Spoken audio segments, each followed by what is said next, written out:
game da zanga-zangar neman dakatar da hukumar 'yan sas wanda ake mai lakabi da 'yan sas.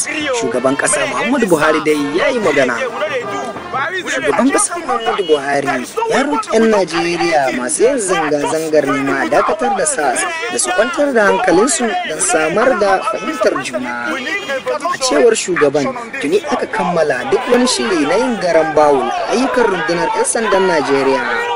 Haka zalika, gwamnatin Najeriya ta kafa kotun bincike a jihohin Lagos, Kaduna, Delta, Ekiti, Ogun, Anambra, Enugu, Imo, Plateau, Edo, Nasarawa, Ondo da kuma Akwa Ibom.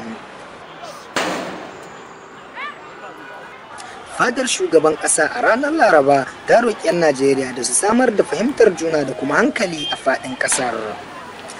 Kana kuma fadar shugaban ƙasar ta ce tuni aka kammala duk wani shiri na yin garan bawul a ayyukan rundunar 'yan sandan Najeriya daga matakin ƙasa zuwa jihohi.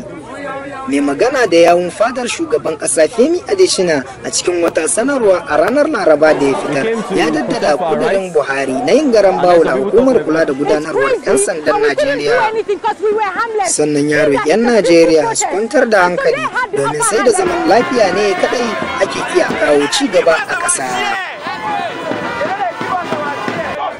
Yahaya M. Abdullahi, Voice TV Hausa, Nigeria.